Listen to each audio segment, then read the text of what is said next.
Hello everyone, and welcome back to Knights of the Round. I'm Mythos, and I'm delighted you're here. Today, we're delving into Zorzula's Rest, an ancient underground mining outpost once home to the Duergar dwarves, now occupied by the Sawplea goblins. Alongside recounting key campaign details, I'll be weaving in advice and suggestions for you DMs out there, offering some options and food for thought as you pave the way for your players. In our last video, our adventurers probed Phandelver's crime scenes, piecing together the puzzle with the assistance of Gwyn Orasong. Now armed with crucial information, it's time to descend into the depths of Zorzula's Rest. So don your armor, sharpen those wits, and let's plunge straight into the heart of this adventure. Approaching the outpost. As the characters continue their journey towards Zorzula's Rest, the once rugged and gravel-strewn path begins a subtle transformation.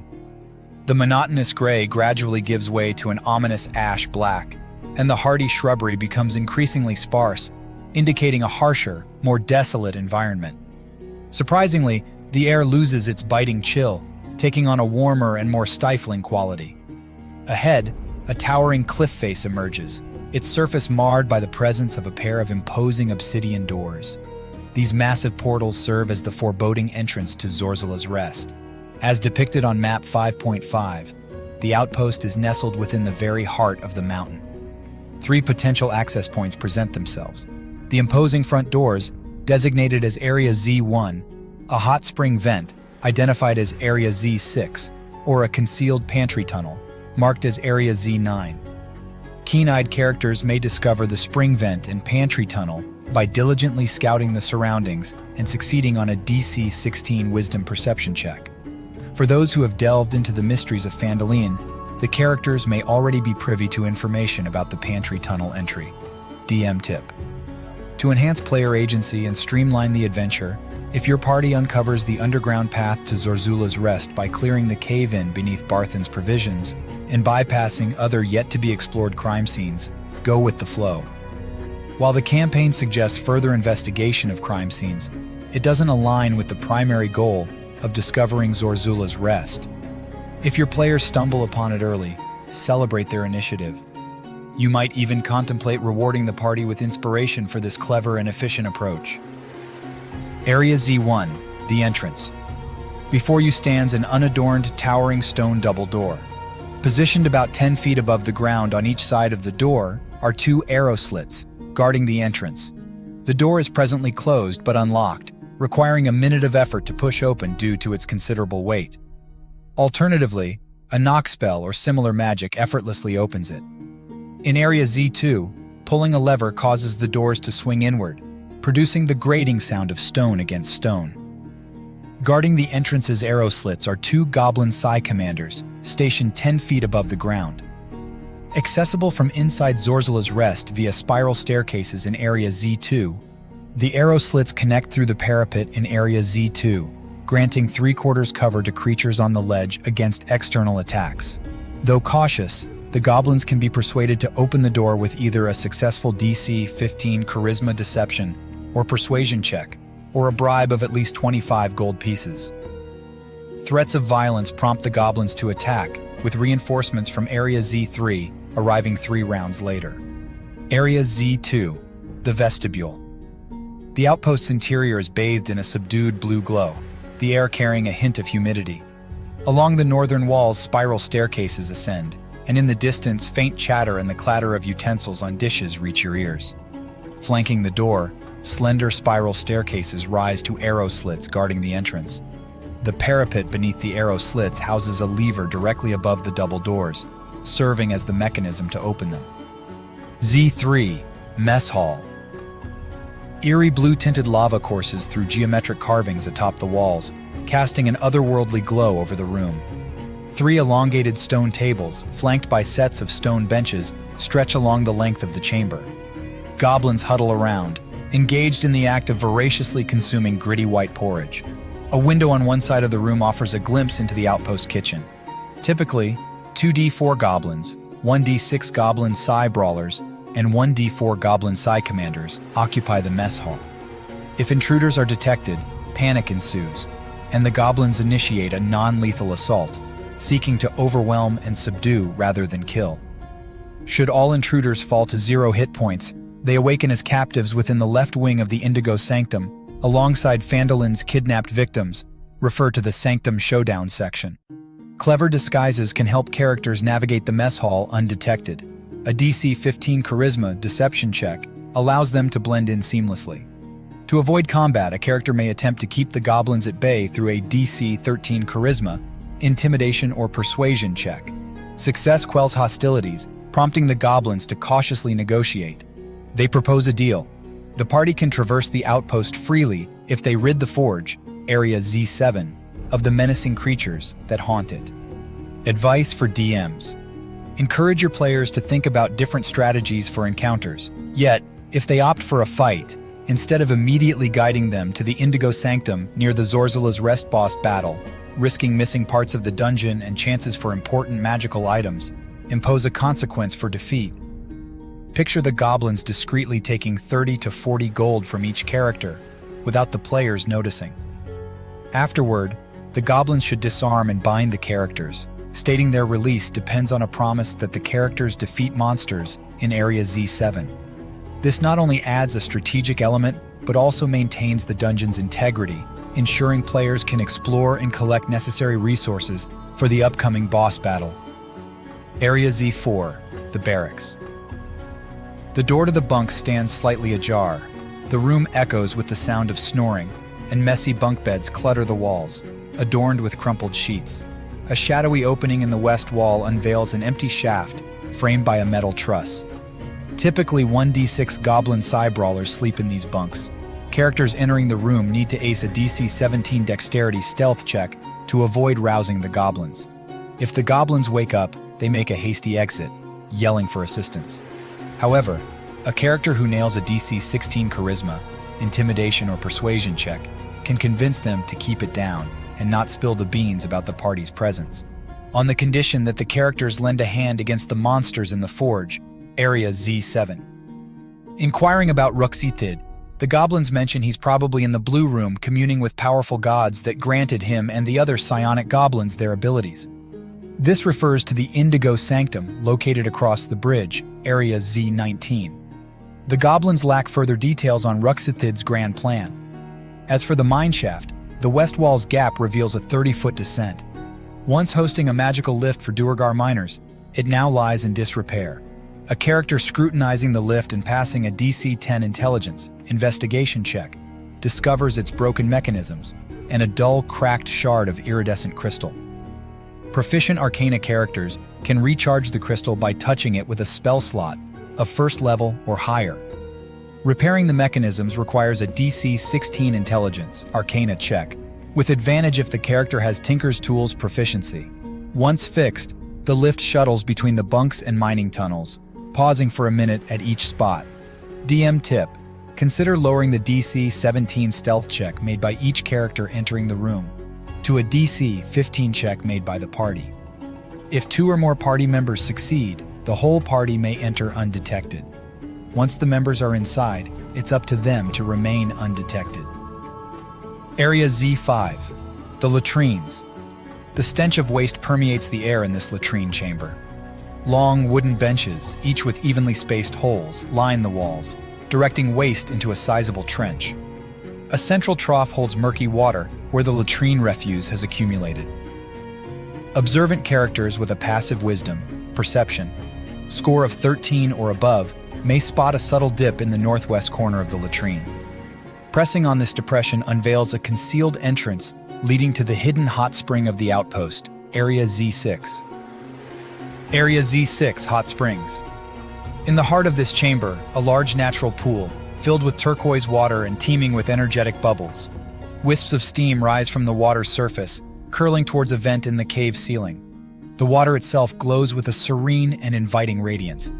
This magical hot spring once served as a source of restoration for the ancient Duergar inhabitants, sealed away by the mind flayers due to their disdain for it. The goblins have since rediscovered the entrance, cleverly concealed in Area Z5. The hot spring, with a depth of 15 feet, possesses rejuvenating properties. Submerging in it for every 10 minutes grants a creature, 1d6, regained hit points. Above the hot spring, 40 feet up, a vent in the mountainside releases the steam. Characters can utilize this vent as an alternative entrance or exit from Zorzula's Rest. Climbing towards and into the vent requires a successful DC 18 Strength Athletics check. DM tip: you may also allow the hot springs to remove the poison condition. Area Z7 Forge Overlook. The Sawplea goblins have sealed off the forge entrance out of fear for the lurking monsters. Characters with a passive wisdom, perception, score of 12 or higher catch a faint moaning and shuffling footsteps just beyond the door. To clear the barricade, a character must succeed on a DC 12 Strength Athletics check. Behind the blockade are 3 feral Ashen Wights, undead spirits from the Mind Flayer's takeover, now hostile and ready to attack. Inside the forge, floor-to-ceiling glass windows provide a view of a turbulent lava sea. 3 large scorched anvils stand in a row, surrounded by scattered, unfinished weapons and armor. Above, a stationary conveyor of buckets casts eerie shadows across the floor. Each anvil is attended by an ashen husk resembling a gray-skinned dwarf, mimicking metalwork with uncanny synchronization. Turning towards the intruders, they brandish sharp black rock fragments and approach with gasping, angry cries. Examining the forge reveals a broken conveyor system with a dull power crystal, identical to the one in Area Z4. It can be repaired similarly. A character proficient in Arcana can recharge the crystal by touching it with a spell slot of first level or higher. Recharged, the buckets move continuously between the forge and the mining tunnel's storage chamber, Area Z18. Climbing onto them requires a DC 15 Dexterity Acrobatics check, with failure resulting in a 20-foot fall and 2d6 bludgeoning damage. A tall stepladder is available for accessing the bucket contents. Treasure in the forge includes scattered weapons and armor. A character succeeding on a DC 13 Intelligence Investigation check discovers one of the following items, with 2 found on a success by 3 or more. Shimmering filigree decorated longsword worth 200 gold pieces, quartz-studded bronze breastplate worth 500 gold pieces, gold-tipped javelin of lightning, and delicate silver bracers of archery. Area Z8, the kitchen. Dried meat and herbs hang from the kitchen ceiling, and a sturdy iron stove, still aglow with smoldering coals, sits to the side. Burlap sacks filled with grain and vegetables are strewn across the floor. Around the corner, a faint snuffling sound leads you to a hulking badger enthusiastically delving into a sack of food. It glances at you, snorts happily, and returns to its meal. A window in the West Hall provides a view from the kitchen to the mess hall, and vice versa. This giant badger, the Goblin Enclave's unofficial pet, sports a name tag reading Bessie in Goblin, fastened by a dirty rope. Bessie made her way into the Outpost through the pantry one day, and has since become the Enclave's beloved companion. Known for her friendly demeanor, she adores belly rubs. DM tip: harming Bessie would be perceived as a cruel and unprovoked attack by all members of Zorzula's Rest. The consequence is that every goblin in the Outpost will turn hostile toward your party, and attempts at diplomacy will be met with outright disregard. Area Z9 The Pantry. The Outpost's stone floor transitions into a cool, packed earth in this pantry. Barrels and crates fill the space, and the air is heavy with the scent of mildew. A small tunnel has been excavated at the back of the pantry. The majority of the food here is stale and partially consumed. Treasure. Upon searching, a character who succeeds on a DC 15 Intelligence Investigation check uncovers 2 potions of greater healing and 1 potion of psionic fortitude hidden behind dusty bottles of sour wine. Tunnel. At the pantry's rear, Bessie the Badger's dug tunnel leads outside the Outpost, serving as an alternative entrance. A medium creature can navigate through the tunnel without the need to squeeze. Area Z10 Captain's Suite. Originally the captain's quarters for mining expeditions, this room now serves as Ruxithid's private sanctum. The locked door can be picked with a successful DC 15 Dexterity check, using thieves' tools, or forced open with a DC 15 Strength Athletics check. Ruxithid possesses the key, but denies access to anyone else. The quarters boast a spacious 4-poster bed draped in silk sheets, surrounded by stone shelves holding books, ornamental ceramic jars, and dusty banners embroidered with dwarven runes. An elegant mahogany desk sits in one corner, adorned with a map and crumpled notes. The map on the desk is a labeled copy of the one found in Ruxithid's war room, lacking location labels. While exploring, Characters with a passive wisdom perception score of 15 or higher also detect faint murmuring from a smooth, onyx black jar with blue gemstone engravings in the bookcase. The murmuring jar is a canopic jar containing the soul of Yoldak Hollowhelm, a neutral Duergar mining captain trapped by mind flayers.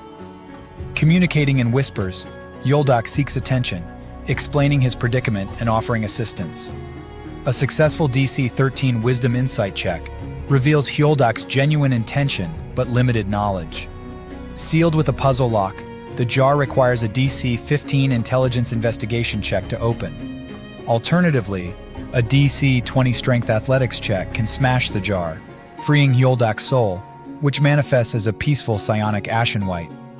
Yoldak serves as a knowledgeable guide, aware of the outpost layout and capable of fixing the elevator, bucket conveyor, and mine carts. Asked about Ruxithid and the goblins, Yoldak knows little, noting Ruxithid's infrequent and distracted visits. Two hidden stashes of treasure in the room include a bed-frame compartment and a concealed vault. Yoldak knows their locations. The bed-frame compartment, outlined by a successful DC 20 Intelligence Investigation check, yields a dagger of venom and an emerald elemental gem. The north wall conceals a secret door, revealed with a DC 16 Wisdom Perception check, engraved with dwarvish runes reading Storm, Death, Light, and Wind. Tapping these runes in sequence opens the hidden vault, Area Z11. A mistake triggers a trap, causing damage based on the last tapped rune. The Death rune's damage is necrotic, the Light rune's damage is radiant, the Storm rune's damage is lightning, and Wind rune's damage is force. The correct sequence, Storm, Death, Light, and Wind, opens the secret door to Area Z11. DM tip: if you sense your players could use some guidance, when the party releases Yoldak's soul from the jar, consider having him express a deep longing for revenge against the mind flayers who imprisoned him for years. He might also harbor resentment towards Ruxithid for consistently ignoring his pleas for help. To enlist Yoldak's aid for the impending final battle, allow the players to make a DC 10 Charisma Persuasion check, convincing him that their cause aligns with his desire for retribution. This not only provides a potential ally, but also adds a personal touch to the upcoming challenges. More to come. Thank you for sticking around. In the upcoming video, we'll be wrapping up the Zorzula's Rest adventure with the much-anticipated showdown against Ruxithid. I'll be sharing my insights on how to run the boss battle and providing tips to align the encounter with your players' power levels. Now, I'd love to hear your thoughts on the campaign so far. How long have you been a DM? Are you a forever DM? Or do you get to take off the Dungeon Master's hat and become a player sometimes as well? If we can hit 20 likes within the first 5 days of posting this video, I'll answer that question myself as if I were playing. Thanks again for stopping by. Remember to keep rolling those dice, and may the odds be ever in your favor.